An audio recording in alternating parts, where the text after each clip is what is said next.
प्रदेश में कांग्रेस पार्टी की सरकार के 2 वर्ष का कार्यकाल पूरा हो रहा है और विधानसभा के चुनाव से पहले जो गारंटियां उन्हें दी थी, झूठ बोल करके सत्ता हासिल की थी और सत्ता मात्र 0.9% के वोट के अंतर के साथ हासिल की।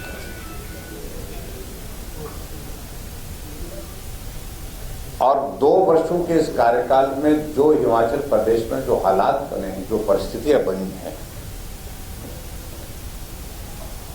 उस पर मैं थोड़ा बाद में बोलूंगा, लेकिन मैं चाहूंगा जो झूठी गारंटियां दी थी और उन झूठी गारंटियों के बलबूते सत्ता हासिल करने में उन्हें सफलता हासिल की, इसी प्रकार की बातें अब जो महाराष्ट्र का चुनाव हो रहा है वहां पर भी और झारखंड में यहां चुनाव हो रहा है विधानसभा का, जहां पर इंडी गठबंधन के जो लोग जो है नेता लोग वो कर रहे हैं। लेकिन उसकी हकीकत क्या है? मैं चाहूंगा कि कांग्रेस के नेताओं की जुबानी ही आप 5 मिनट का समय देकर के उस सारी बात को आप सुन लें, उसके बाद हम थोड़ी बात आगे करें। मेरे पास कुछ विजुअल्स हैं जो विधानसभा के चुनाव से पहले के हैं और कुछ विजुअल्स उसके बाद के भी हैं, तो उसमें मेरा आप सबसे निवेदन है कि 5 मिनट कम समय लेंगे। तो मैं चाहूँगा कि लाइट थोड़ी देर के लिए अगर थोड़ा कम करेंगे तो अच्छा रहेगा, तो ताकि ठीक तरह से और वो 10 गारंटियां अभी तक धरी की धरी पड़ रही है, बल्कि उल्टा हिमाचल प्रदेश में कांग्रेस पार्टी ने सत्ता में आने के बाद उन गारंटियों के विपरीत काम करना शुरू किया है। गारंटी थी कि हिमाचल प्रदेश में 18 से 60 साल की महिलाओं को 1500 रुपए हर महीने दे दिए जाएंगे। कैबिनेट की पहली बैठक में यह फैसला लिया जाएगा। लेकिन हकीकत यह है, सच्चाई यह है कि 2 वर्ष बीत गए, अभी तक हिमाचल प्रदेश में महिलाओं को वो 1500 रुपए नहीं दिए, जबकि मुख्यमंत्री झूठ बोल रहे हैं। ये सच्चाई है कि लोकसभा के चुनाव से पहले उनने कोशिश की, हिमाचल का सबसे छोटा राज्य और छोटा जिला और छोटे जिला का भी सबसे कम, जहां ट्राइबल का इलाका, जहां पॉपुलेशन बहुत कम है, वहां से शुरुआत करने की कोशिश की और आपने देखा कि वहां की महिलाओं ने ही मना किया कि नहीं मिला 1500 रुपए। इसके अलावा गारंटी दी हिमाचल प्रदेश में कि हम 5 साल में 5 लाख नौकरियां देंगे और 1 साल में 1 लाख नौकरी देके कैबिनेट की पहली बैठक में फैसला ले लिया जाएगा 1 लाख नौकरियों का। अभी आपने देखा कि हाल ही में मैंने एक नोटिफिकेशन का जिक्र किया है, आपने पत्रकार वार्ता को देखा होगा, मैं कहीं कर रहा था शिमला में। उस पत्रकार वार्ता में जो नोटिफिकेशन का मैं जिक्र कर रहा था उसमें यही था कि गारंटी 5 लाख नौकरियों की देकर के आई और उल्टा आपने हिमाचल प्रदेश में 1.5 लाख सृजित पद जो फाइनेंस डिपार्टमेंट से, कैबिनेट से अप्रूव्ड, वो समाप्त कर दिए। नौकरी तो कहां दूर की बात, उल्टी जो है पद समाप्त करने की शुरुआत। अगली बात उन्होंने और कही कि हिमाचल प्रदेश में सरकार कांग्रेस पार्टी की बनेगी तो कैबिनेट की पहली बैठक में फैसला ले लिया जाएगा कि सभी हिमाचल वासियों को 300 यूनिट बिजली फ्री मिलेगी। और 300 यूनिट बिजली फ्री देने की बात कह करके जब भारतीय जनता पार्टी की हमारी सरकार थी, मैं मुख्यमंत्री था हिमाचल प्रदेश में, और हिमाचल एक ऊर्जा राज्य है पूरे देश के, जहां 45,000 मेगावाट जनरेशन हाइड्रो सेक्टर में होती है, पावर जनरेशन होती है, उसमें से 12,000 मेगावाट हिमाचल प्रदेश उसमें कॉन्ट्रीब्यूट करता है, छोटा प्रदेश होने के बावजूद। और इसलिए हमने तय किया था, हमारी सरकार, हमने गरीब लोगों के लिए 125 यूनिट जो हमने फ्री किया था गरीब लोगों के लिए, और उल्टा 300 यूनिट फ्री देने की गारंटी दे करके कांग्रेस के नेता अब 125 यूनिट जो है वो भी बंद कर दिया। इसके अलावा हिमाचल प्रदेश में कांग्रेस पार्टी ने गारंटी दी थी कि गाय का दूध 80 रुपए, भैंस का दूध 100 रुपए लीटर के हिसाब से खरीदेंगे, उस पर भी मुकर गए। एक और गारंटी हिमाचल प्रदेश में दी थी कि हिमाचल प्रदेश में सरकार बनेगी तो कैबिनेट की पहली बैठक में फैसला लेंगे कि हम 2 रुपए किलो के हिसाब से गोबर खरीदेंगे। और शायद छत्तीसगढ़ में इस प्रकार की कोई योजना चली थी और जिसका मुख्यमंत्री जी जिक्र करते रहते थे जब ऑपोजिशन में थे, लेकिन 2 साल बीत गए, अभी तक उसमें कोई भी काम नहीं हुआ। इस प्रकार से हिमाचल प्रदेश की जो परिस्थिति है आज की तारीख में जो बनी है, कांग्रेस का 2 साल का कार्यकाल अगले महीने पूरे होने वाला है। और मैं ये कहना चाह रहा हूं कि लोन पर लोन लिए जा रहे हैं और हिमाचल की स्थिति ये बन गई है कि कर्मचारियों को सैलरी नहीं मिल पा रही है, पेंशनर्स को पेंशन नहीं मिल पा रही है। आप देख रहे होंगे कर्मचारी धरने पर बैठे हैं, प्रदर्शन कर रहे हैं। ये हिमाचल के इतिहास में पहली बार हुआ है और मुझे लगता है पूरे देश भर में संभवतः ये इस प्रकार की स्थिति पहली बार बनी है। और इसलिए इन सारी झूठी बातों को लेकर के गारंटियां जो झूठी दी गई थी, अब कांग्रेस पार्टी बुरी तरह से एक्सपोज हो चुकी है। कुछ दिन पहले मुझे मालूम पड़ा कि हिमाचल प्रदेश के मुख्यमंत्री झारखंड और महाराष्ट्र, शायद झारखंड तो नहीं आए होंगे लेकिन महाराष्ट्र गए थे और वहां पर जाकर के कह रहे थे कि हमने हिमाचल प्रदेश में सारी गारंटियां पूरी की। और यहां पर भी मैं प्रचार में सुन रहा हूं कि कांग्रेस पार्टी के जो राष्ट्रीय नेता आते हैं, यहां पर भाषण देने के लिए आते हैं, वो लोग भी अपने भाषण में इस बात का जिक्र कर रहे हैं कि हमने हिमाचल प्रदेश में सरकार बनाई, जो गारंटियां दी थी सारी की सारी पूरी की। मैं आपके सामने सही तस्वीर लेकर के आया हूं। मैं हिमाचल प्रदेश जो देवभूमि के नाम से जाना जाता है और वहां सत्य पर हम भरोसा करते हैं, सत्य पर हम काम करते हैं, सत्य आप तक पहुंचना चाहिए, इस दृष्टि से मैं आप सबके बीच में आया हूं। मित्रों, इससे आगे बढ़कर के मैं ये भी कहना चाहता हूं, कांग्रेस के नेताओं ने प्रयास किया हरियाणा के चुनाव में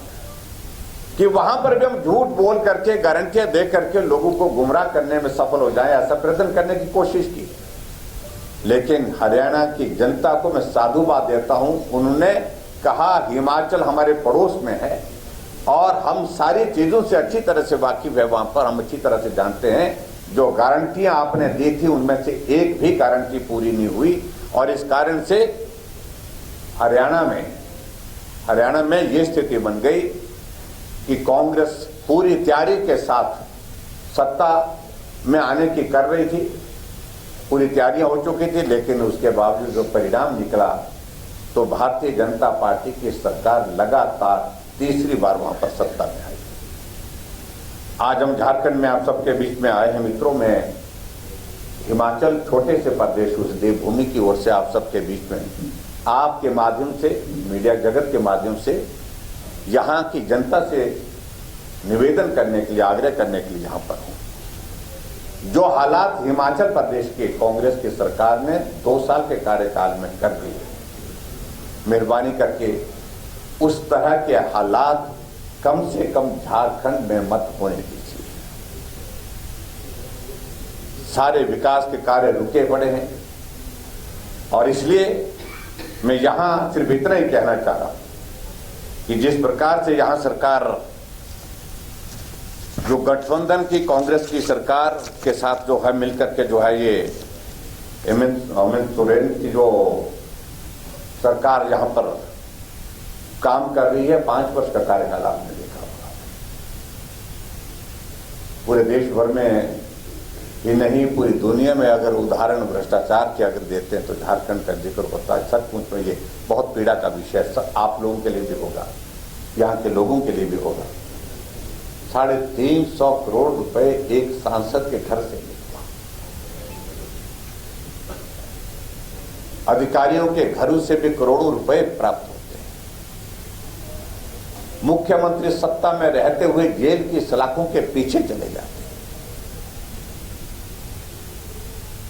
जमानत पर आप चुनाव के दिनों में वापस आकर के आप सबसे फिर सरकार बनाने के लिए वोट मांग रहे हैं। और मेरा यह मानना है कि मुझे पूरा भरोसा है कि छत्तीसगढ़ से जो गारंटियों का जो दौर चला था वो वहीं दफन हो गया और झारखंड में एनडीए की सरकार की आवश्यकता है, मजबूत सरकार की आवश्यकता है, ईमानदार सरकार की आवश्यकता है, यहाँ के हितों की रक्षा कर सके। और इस सरकार बनने के बाद, एनडीए की सरकार बनने के बाद निश्चित रूप से मैं ये जरूर कहना चाहूँगा कि नरेंद्र मोदी जी जिस प्रकार से मजबूती के साथ देश को आगे नेतृत्व देते हुए अपनी पहचान बना रहे हैं, भारत का सम्मान ऊंचा हुआ, भारत की पहचान जो है पूरे अंतर्राष्ट्रीय मानचित्र पर हुई है, उस तरह से यहाँ पर भारतीय जनता पार्टी और गठबंधन जो हमारा एनडीए का गठबंधन है उसकी सरकार बनना बहुत आवश्यक भी है। और मैं इस बात को दावे के साथ कह सकता हूँ ये निश्चित रूप से होकर रहेगा। मित्रों, मैं इतना जरूर कहना चाहता हूँ कि कांग्रेस पार्टी के नेता जिस प्रकार से प्रचार कर रहे हैं, अब फ्रस्ट्रेशन उनके समझ में आती है। मैं देख रहा था कल राहुल गांधी जाकर के कहीं भाषण दे रहे थे, शायद महाराष्ट्र में भाषण दे रहे थे कहीं, और जिसमें आदरणीय प्रधानमंत्री नरेंद्र मोदी जी के ऊपर वो टिप्पणी कर रहे थे याददाश्त के संदर्भ में। मैं समझता हूं बहुत ही दुर्भाग्यपूर्ण, बहुत ही निम्न स्तर पर कांग्रेस की राजनीति चलेगी और उसकी वजह यह है कि जो हर जगह से हार इनको मिल रही है और उसका परिणाम यह है कि इनके नेता जो है अब बिल्कुल फ्रस्ट्रेटेड हो गए हैं, फ्रस्ट्रेट हो गए हैं। राहुल गांधी को इस बात को लेकर के समझना चाहिए कि उनकी लॉन्चिंग जो है दर्जन से भी ज्यादा समय हो चुकी है, लेकिन उसके बावजूद सारी की सारी लॉन्चिंग जो है वो फ्लॉप। कांग्रेस पार्टी की व्यवस्था हो सकती है उस परिवार को ढूंढना, ये देश की या किसी प्रदेश की मजबूरी नहीं है, व्यवस्था नहीं है। इस बात को उनको समझना चाहिए और इसलिए हमारे देश के यशस्वी प्रधानमंत्री आज विश्व के सबसे मजबूत नेता हैं, ये इस बात को उनको समझना पड़ेगा।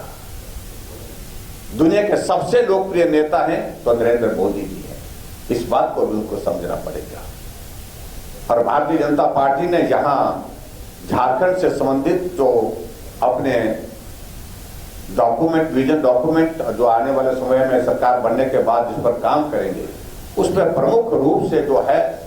जो विदेशी बांग्लादेशी घुसपैठियों का जो जिक्र किया है वो एक अपने आप में मैं समझता हूं कि बहुत बड़ा मुद्दा है। इस बात को सुनिश्चित करने के लिए हमारी पार्टी ने तय किया है जो घुसपैठी यहां आकर के हमारी बहू बेटियों को फुसला करके उनके साथ शादी करके जिस प्रकार से परिवार बसाते हैं, और उस संदर्भ में पार्टी ने तय किया है कि उनको जो राइट्स आने वाले समय में उस प्रकार के प्राप्त होंगे या नहीं होंगे, इस पर गंभीरता से विचार करेंगे। वो अधिकार जो ट्राइबल का अधिकार जो है उनके बच्चों को जो है वो नहीं दिया जाएगा। इस बात को लेकर के भी हमारी पार्टी ने बड़ा स्पष्ट किया है। हमारी आवश्यकता है झारखंड मजबूत हो, हमारी जरूरत है झारखंड आगे बढ़े, और हमारी आवश्यकता यह है कि भारत के हर नागरिक के हितों की रक्षा हम कर सके, ना कि दूसरे देश के लोग आकर के उनको संरक्षण देने का हम काम करें। मुझे अफसोस इस बात को लेकर के है कि हमारे विपक्ष के इंडी गठबंधन की ओर से इस प्रकार से प्रयत्न किए गए हैं कि कोई भी आएगा जो यहाँ झारखंड में आकर के जो है हमको सहयोग करेगा, समर्थन करेगा, सरकार बनाने में मदद करेगा, उनके लिए सारी सुविधाओं का जिक्र कर रहे हैं कि सारी सुविधाएं उनको देने की बात करें। मैं समझता हूँ वो बहुत दुर्भाग्यपूर्ण है। मित्रों, में बहुत सारे विषयों को लेकर के मुझे लगता है कि प्रदेश के संदर्भ में बहुत सारे विषयों को लेकर के बातचीत यहाँ आप सबके बीच में हमारे यहाँ के नेताओं, स्थानीय नेताओं ने भी करी होगी और इसके साथ साथ में हमारे राष्ट्रीय नेताओं ने भी करी होगी। लेकिन मेरे जिम्मे, क्योंकि मैं हिमाचल प्रदेश में 5 साल तक मुख्यमंत्री रहा हूँ और मुख्यमंत्री रहने के पश्चात आज हिमाचल प्रदेश में कांग्रेस की स्थिति क्या है, उन गारंटियों की वजह से, और वो स्थिति पूरे देश के सामने जानी चाहिए और खासतौर से जिन राज्यों में चुनाव हो रहे हैं उन राज्यों में लोगों तक पहुंचनी चाहिए। उस दृष्टि से मैं आप सबके बीच में अपनी छोटी सी बात आपके समक्ष रखने के लिए आया था।